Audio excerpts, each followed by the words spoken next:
Bom, vamos lá.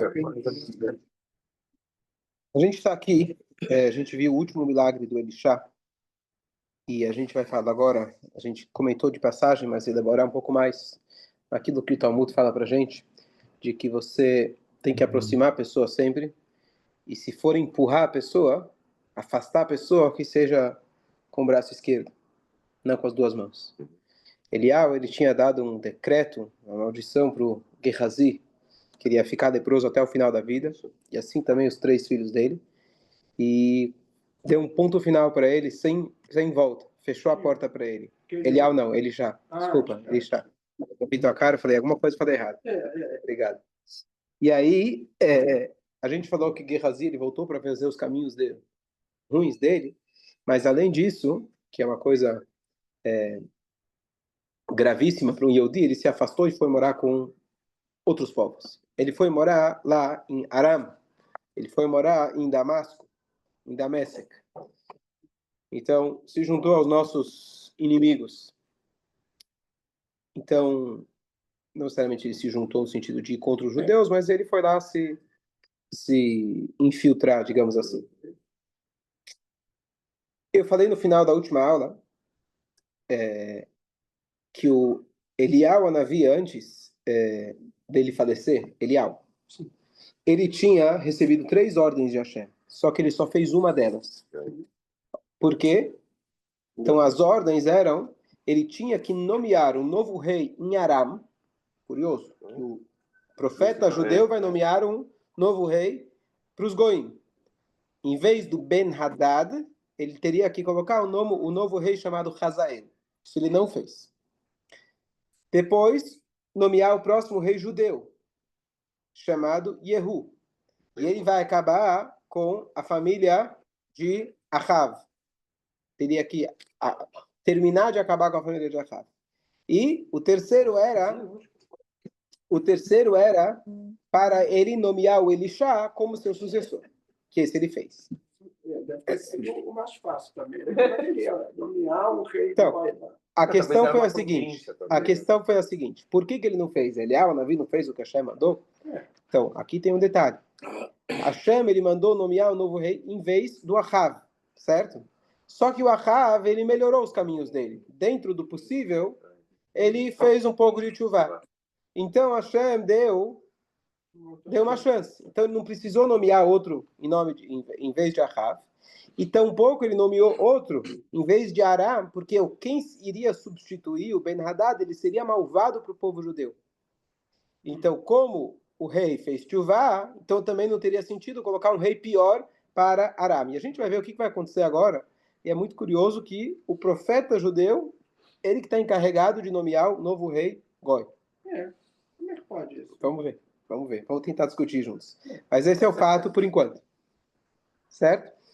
Então, Eliyahu Hanavi falou para o Elisha, falou, olha, eu não fiz essas 2 outras ordens de Hashem, você vai ser encarregado, e quando chegar a hora, você vai saber que chegou a hora certa. E agora chegou a hora. Depois de todos esses milagres de Elisha, chegou a hora, porque ele viu que Ben-Hadad estava doente.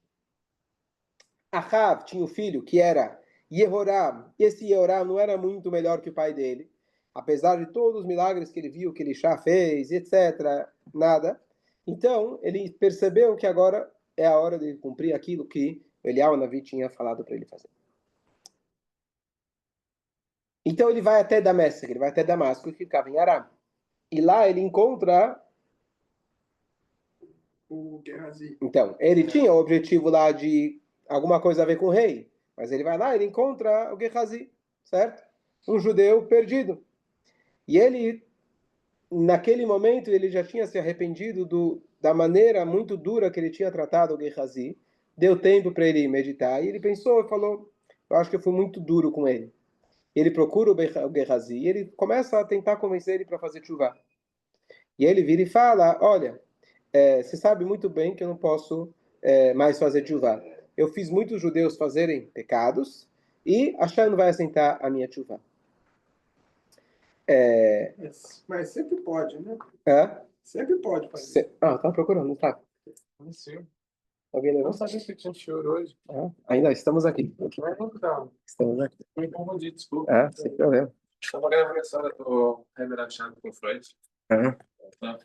Poxa. Mas sempre pode, né? Não, a gente sabe que sempre pode, mas ele falou que não tem mais jeito. Mas o Elisha, como a gente falou, ele foi criticado por isso, porque pelo jeito que ele mandou embora o Gehazi, ele realmente saiu com essa sensação. Nós sabemos que Hashem sempre aceita a tshuva e a pessoa tem que... As portas da tshuva nunca se fecham, mas ele saiu com essa impressão e ele já deu para ele essa impressão. Tem opiniões que dizem que o Elisha até curou ele da tzarat que ele tinha. Isso é uma opinião que diz. Ou seja, tentando fazer de tudo, volta. E mesmo assim, ele não voltou. Então, a mensagem a gente já falou antes, mas é aquilo que, mesmo que alguém faça algo, Deus nos livre, muito errado e mereça punição, você nunca fecha a porta totalmente. Você sempre tem que deixar uma porta aberta.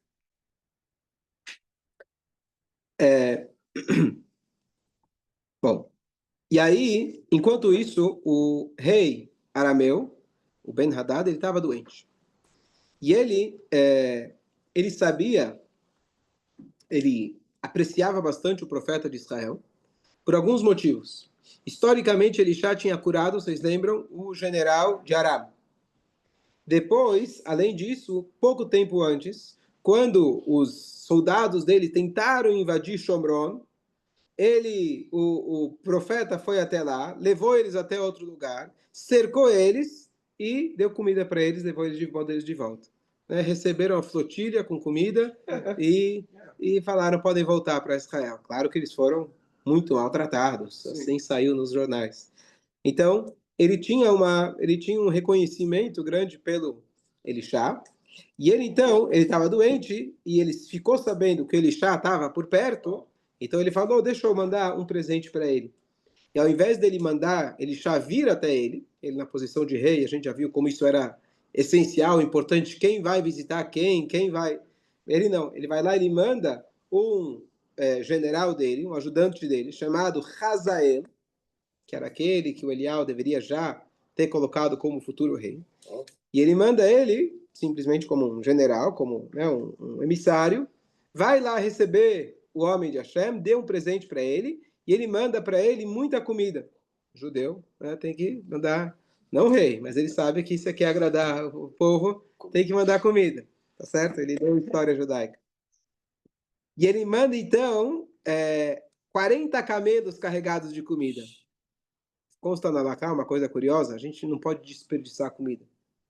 Mas se eu vou colocar um prato inteiro de comida, saladas, etc., para decorar a mesa, para que a pessoa que venha visitar ele se sinta em abundância e fartura, isso não é um desperdício. Tudo bem, depois eu não vou tentar jogar no lixo, etc. Mas você encher tudo, você não precisa colocar... Então, não sei o que o rabino ia fazer com 40 camelos de comida. Ia poder fazer um casamento, um Fabrengen, fazer um tish. Ele podia aceitar a comida de um goi. Então, eu imagino que ele deve ter pesquisado no Google o que está na lista do kasher, o que era... Ou ele tinha um rabino lá de Masguiach, ele contratou um Masguiach e veio tudo... Mas, sem dúvida nenhuma, ele tomou os cuidados para que fosse algo que o profeta pudesse comer. E aí, além disso, ele leva uma pérola muito preciosa para dar de presente para o profeta de Israel. E, curiosamente, antes a gente viu que Elisha não aceitava nada de ninguém. Aliás, Moshe nunca aceitou, todos os grandes mestres nunca aceitaram nada de ninguém. E o próprio Elisha, quando o general, ele queria pagar para ele por ele ter se curado, ele não aceitou. Mas agora não foi um pagamento, agora foi um reconhecimento, foi um presente. Então ele entendeu que ele aceitar esse presente, isso causaria um impacto positivo. Você falar, não aceito, obrigado, isso, com certeza, ele pessoalmente, não tinha necessidade dos 40 camelos, não tinha necessidade da pérola, ele era um tzadik do mais alto nível. Mas ele entendeu que o impacto positivo que isso causaria, então, pelo Kiddush Hashem, ele aceitou o presente. Foi aquilo que eu falei da outra vez, que às vezes não aceitar o presente é um sinal de humildade, às vezes é um sinal de orgulho. Quando você fala, não, não precisa, você quer que a pessoa continue sendo devedora para você a vida inteira. O cara foi lá, você fez um favor para ela quer te dar um presente, deu um presente. Ele quitou a dívida dele, está resolvido. Você fala, não precisa, não precisa, e porque você quer que a pessoa ainda sinta que ele está te devendo um favor a vida inteira. Então é um sinal de orgulho, às vezes. Então, eu lembro quando era pequeno ainda, numa sinagoga, o rabino ele pediu para ajudar com os livros, eu ajudei. Aí ele foi lá e me deu um dinheiro. Poxa, né, eu não estou acostumado. Ele me pagou pelo serviço. Fiquei ajudando na meia hora, 40 minutos. E aí eu falei, não sei o quê, sabe? Aquele.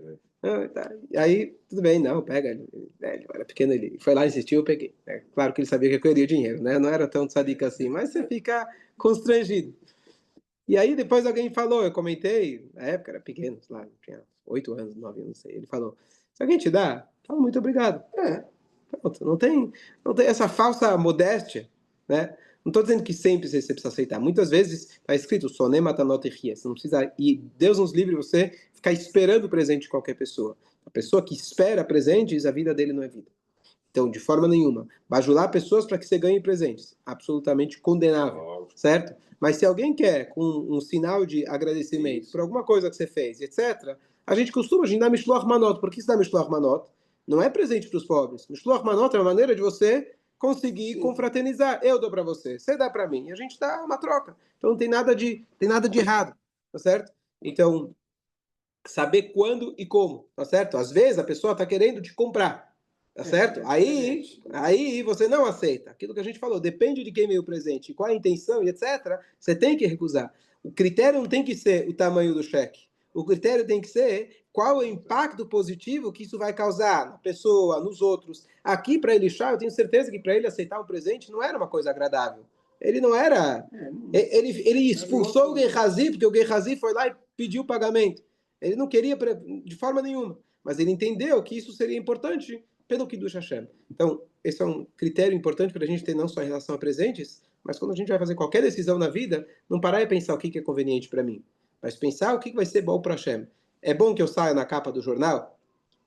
Sei, para mim, pessoalmente, prefiro que não, mas se isso vai ser algo que vai trazer um impacto positivo, que alguém vai ver, etc., eu vou abrir mão da minha falsa modéstia e vou aparecer, certo? Tem gente que gosta de aparecer, mas estou dizendo, a gente tem que pensar qual o impacto positivo que a Hashem ele espera de você, e não você pessoalmente, o que você espera. Fala.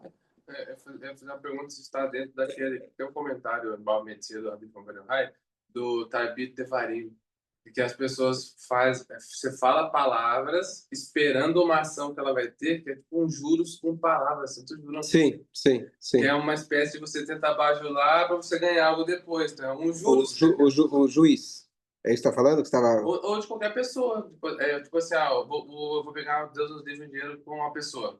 Aí eu começo a agradar ela. Tá, boa. Porque eu vou querer pegar esse dinheiro lá na frente. O correto é que quando você devolve um dinheiro emprestado, o cara te emprestou R$10, você devolve sem não falar obrigado. E não mudar o comportamento com ele, porque senão e não falar obrigado, porque se eu te falo obrigado, você fez uma mitzvah. Falar obrigado, estou te pagando juros. A Torá proíbe eu pagar mais do que eu peguei emprestado. Então eu peguei R$10, eu devolvo R$10. Peguei R$1.000, devolvo R$1.000. Sim, mas não. Te devolvo e falo, você não fez mais que tua obrigação.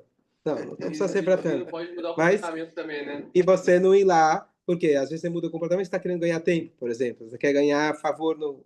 Exatamente. Pô.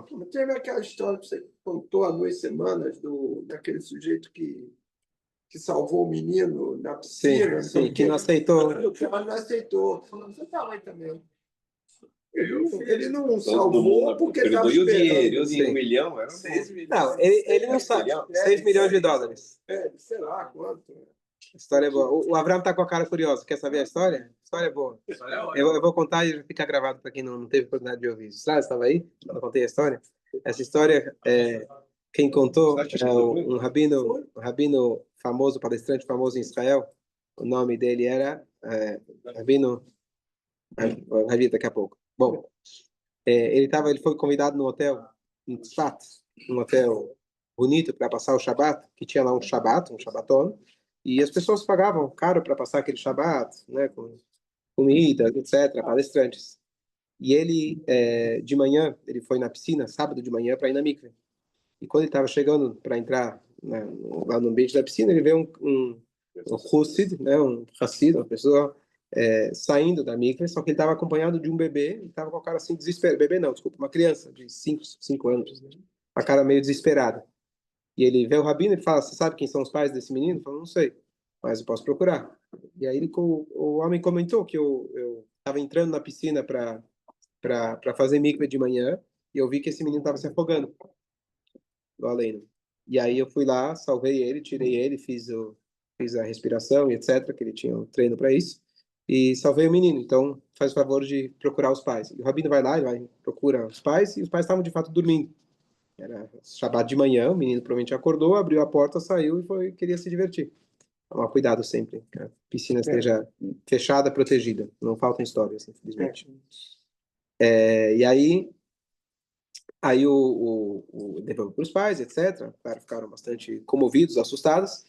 E aí, depois do Shabat, o avô desse menino que se salvou, ele chega pro Hussit, para a pessoa que salvou o neto dele, e falou, depois do Shabat eu quero conversar com você.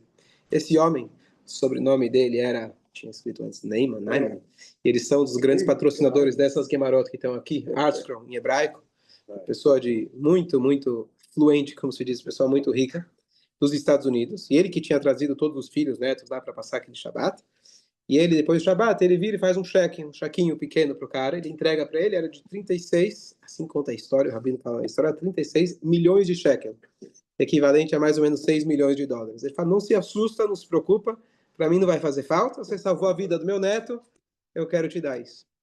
E o homem, na hora, ele vira e fala, eu agradeço muito, mas eu fiz a mitzvah de salvar uma vida, eu não quero vender minha mitzvah. Eu não quero aceitar... Eu não quero aceitar pagamento da mitzvah. Você está perguntando se eu faria a mesma coisa? Você faria a mesma coisa? Não, por isso que veio a história. Eu teria feito. Certo? Não tenho nem dúvidas. Porque não tira a mitzvah, mas Não tira. a mitzvah que você fez está feita. Isso também não fez por isso. Mas ele não queria tirar sequer... Não tira a mitzvah. Mas ele não queria receber ele não queria receber nesse mundo um pagamento para a mitzvah. Esse era o tema que eu estava falando naquele show. E aí o Rabino está contando a história, ele fica muito pressionado, ele fala, peraí, com esse valor dá para fazer muita coisa, né? Não é bem assim que você recusa uma coisa dessas. Vamos perguntar para um grande Rabino, vamos ver, alguém que possa orientar se realmente essa é a atitude correta. Tá bom, então vamos. Aí eles vão, então, ele era muito próximo do Rabino, neto do Baba Sali, atual David Abu Hatzira, acho que é o nome dele, Rabino David Abu Hatzira, que é um grande cabalista, neto do Baba Sali. E ele tinha intimidade para entrar, assim, chegar, e ele chega, consegue cortar a fila lá, e ele vira e fala, olha, eu estou aqui com esse senhor, contou para ele a história, que ele salvou a vida do menino, e ele está recusando esse cheque muito gordo, né? E aí o Rabino, né, o Baba Sali, fica muito impressionado, ele vira e fala para ele, isso aqui foi uma coisa que você abriu os céus, estou vendo os céus estão abertos para você, peça o que você quiser, e você vai ser abençoado. E ele falou, olha, eu tenho 47 anos, já sou casado há muitos anos e a gente não consegue ter filhos. Na hora, ele fala, em mérito dos meus pais, meus avós, grandes rabinos, sadiquim, eu te abençoo que você vai ter, acho que nesse ano ainda, um Ben Zahar, um filho homem. Eu não vou poder estar no Brit, mas o rabino que está aqui com você, esqueci o nome dele agora, ele vai ser meu representante, ele vai segurar o bebê por mim. Dito e feito, um ano depois, o bebê nasceu. E aí todo mundo perguntou aqui que foi do cheque. Tá todo mundo preocupado. Essa parte não importa da história. Esse não é o chance da história. Cheque. Tá certo? Ele teve o filho, Baruch Hashem. Ele não pegou dinheiro, né? Não sabe. Eu acho que... Não, eu entendo que não. Por ele ter recusado o cheque, ele ganhou o filho. Ele quebrou os céus, tá certo? Então é uma história muito bonita, mas a gente entender que o resultado da história Bezrat Hashem, você não vai precisar salvar ninguém da piscina. Acho improvável que alguém vai te oferecer um cheque desses, que seja, Bezrat Hashem, mas o ponto será que a gente valoriza as mitzvot que a gente faz? Esse homem, ele foi lá, fez uma grande mitzvah, e ele não ia perder a mitzvah, mas ele não queria perder o gosto pela mitzvah, o valor da mitzvah, não sei qual que é a explicação exata, mas por nada nesse mundo. Então, quando eu vou lá, faço uma mitzvah, será que eu estou apreciando esse momento de poder fazer uma mitzvah? Não precisa ser aquela mega mitzvah de salvar uma vida. Pode ser uma vida, salvar, fazer um favor para uma pessoa, ajudar uma pessoa. Isso já é uma mitzvah grandiosa, que a gente fala que a Torá ela é mais valiosa que Mipninim, a Torá vale muito mais que todas as pérolas, diamantes, tudo que existe no mundo. A gente tem cada minuto a oportunidade da gente estudar, se conectar com a Hashem, que vale muito mais. Vamos lá. Imagina, uma criança ganhar um filho e ainda receber 6 milhões. Aí já seria